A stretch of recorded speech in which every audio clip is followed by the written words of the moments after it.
60 Minutes Rewind. Next subject, baby boomers. Let's begin with a trivia question.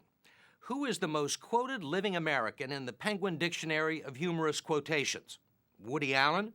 Steve Martin? Johnny Carson? Wrong. Here's a clue. His last two books made it to the top of the New York Times bestseller list.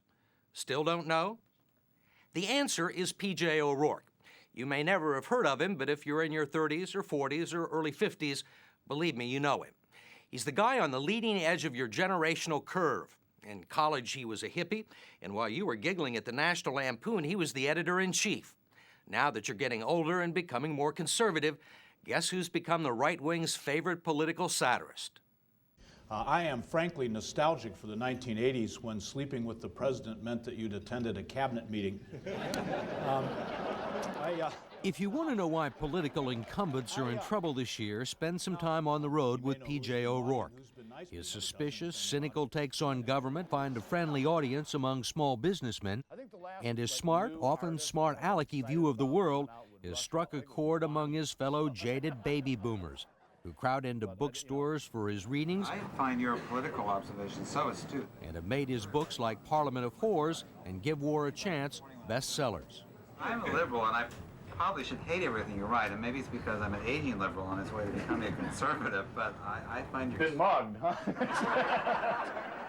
Like many in his audiences, he used to wear his hair long, smoke dope, and believe in free sex. But as he's gotten older and more prosperous, he's become less of a libertine and more of a libertarian, which means he harbors a deep suspicion of government at all levels. We've got two political parties in this country. We've got the Democrats. They're the party of government activism, the party that says that government can make you richer, smarter, taller, take a dozen strokes off your golf game, you know. And there are the Republicans. They're the party that says government doesn't work, and then they get elected and prove it. O'Rourke was born in 1947, the height of the baby boom. He grew up in suburban Toledo, Ohio. His father was a Buick dealer. It was a typical conservative Midwestern childhood.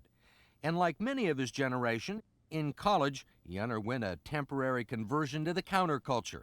He says now, because he thought it would improve his social life. You were a hippie. You were a child of the 60s. You were a hippie. Yeah.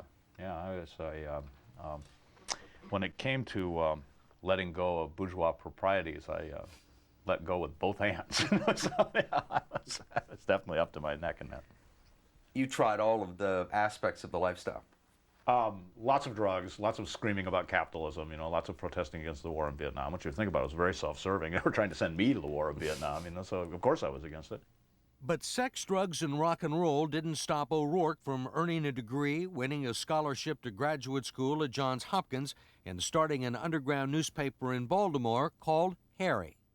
When he realized there was no future in the revolution, he headed off to New York City and the National Lampoon, where he quickly discovered that subversive humor fetched a far better paycheck than subversive politics.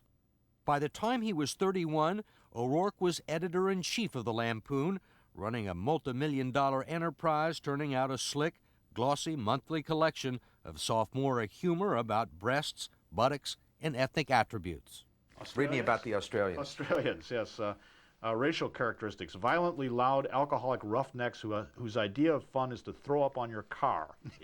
Never go to Australia again. You couldn't write this anymore. Nah, I'm all grown up. The complete freedom from ever worrying about offending anybody, I think, is probably the nicest thing about the National Lampoon, because if it ever crept into your mind that this might offend somebody, the natural and immediate response as a trained lampooner was, yes, it's a fabulous idea. Let's do two of them. Everything was a target. Everything was a target. God, it was so much fun at the National Lampoon because it was truly an adolescent's dream. So then you went to work for Rolling Stone. Then I went to work for Rolling Stone, right? I moved right up the stairway of respectability to a really solid, old, respectable, middle-class institution, Rolling Stone. That was 13 years ago, and he's still there, using the same subversive sense of humor he developed at the Lampoon to report on serious events. He's become the rock magazine's reactionary, combining the literary flair of Hunter Thompson with the ideology and haberdashery of George Will. He holds the impressive title Foreign Affairs Desk Chief, which he says looks great on the masthead. But there is no Foreign Affairs desk at Rolling Stone, and O'Rourke never goes to the office. Most of the time, he operates out of the trunk of a rental car in some godforsaken part of the world, nursing an inherently weak constitution with bottles of Pepto-Bismol. We caught up with him and his ever-present cigar last summer in southern Mexico, where he was covering that country's national elections. Okay, they've got one political party that steals every election. We've got two political parties that steal every election. Now, does that make us twice as good or twice as bad? It definitely makes us similar. O'Rourke's first rule of journalism: stay away from people in power. The reason is fundamentally that they lie. They lie. A highly placed government official did not get to be in a position of power and importance by being stupid enough to tell the truth to newspaper reporters. Instead, O'Rourke relies on observation and attitude. He is the star of his own stories, the misadventures of an innocent abroad in strange lands. Foreign correspondent loses his patience and his wallet. What he does, he says, is take a very conventional, middle-aged, Midwestern sensibility to some very peculiar places. On the fall of communism, a huge totalitarian system has been brought to its knees because nobody wants to wear Bulgarian shoes. From the Gulf War, not only is this the first live televised war, it's also the first war covered by sober journalists. When he's home, P.J. O'Rourke leads a disciplined life, writing a steady 1,000 words a day. He cultivates the literary persona of a cigar-smoking, hard-drinking, fast-driving, womanizing, martini-guzzling slob. Cocktail time? Cocktail time. But in fact, he lives in a New Hampshire farmhouse that could have been decorated by Martha Stewart, and his life there is almost bucolic, more barbecues than barroom brawls. You never go away hungry, and you never go away sober. That right? That persona, which was sort of developed at the National Lampoon, was when I was 30, it was an exaggeration. Now that I'm 47, it is what we technically call a lie. I do drink, but that's probably about the end of it. What's the difference between your persona and the real P.J. O'Rourke? The persona's louder and dumber, is basically what I use myself as a clown figure in the work. It's nice to have somebody in the story that you know is not going to sue you, that you can say absolutely anything about, and you can make them do any foolish thing and have any ridiculous opinion, and they will never, ever sue you. If you've got a great funny line that's come and just popped into your head, it's not quite right, but it's a great laugh, what do you do? You use it. I use it, of course, because that's the rule one is to entertain. And if the line is off the mark, then I'll use the next sentence to explain, well, it's not really quite true. You can always back off a joke, That's the nice thing about jokes, incidentally. You can't back off a serious statement. The story will continue after this. In his latest book, All the Trouble in the World, he goes after environmentalists, population planners, and others whom he calls professional worriers and whiners. Among other things, he hates repressed memory syndrome, multiculturalism, Berkeley, California, and Al Gore. He's willing to offend almost everyone, even advocates for the handicapped. He calls them compassion fascists, and he says they've been at work building a ramp at the post office in Peterborough, New Hampshire. This wheelchair ramp in front of the post office, this was required by the Americans with Disabilities Act. And this is a long and fairly steep and fairly narrow ramp. I think basically you'd have to be a Special Olympics athlete to get your wheelchair up this thing. O'Rourke says there's a more convenient ramp at the post office's back door. It's been there since the 1930s and has worked just fine.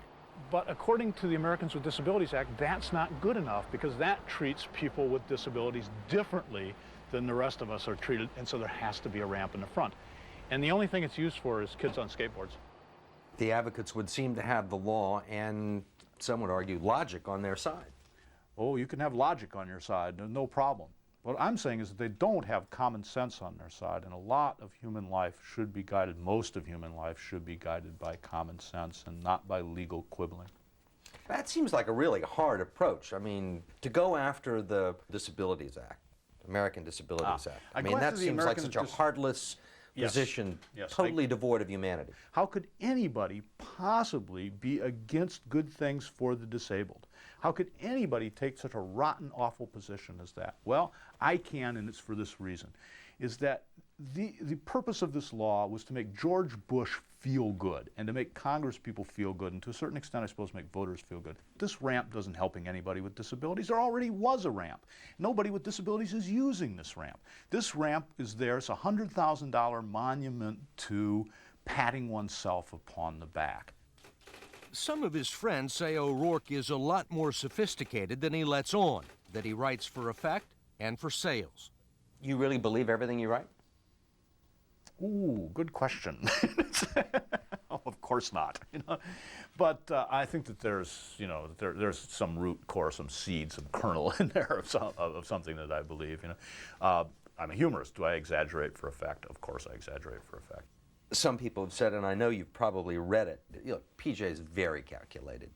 Go back and look at him when he was writing for Harry, and he was a hippie. Then he turns up at the National Lampoon as an editor. Then he goes to work for Rolling Stone, a politically liberal publication. And now when it's become fashionable to be conservative and right-wing, what you're doing is becoming a conservative commentator. That really you're an opportunist. Definitely. There's no doubt about that. I'm a very ambitious person. And I was a hippie when it was fun to be a hippie. It would have been very stupid to have been a hippie in the 50s. And even stupider to be one in the 80s. But the end of the 60s, beginning of the 70s, it was a great time to be a hippie. But definitely, I'm not an artist, I'm a journalist, and I like to get stuff published. I like to make money, and I like to get a lot of readers if I possibly can. And so, have I changed with the times? Well, God, what a strange person I would be if I hadn't,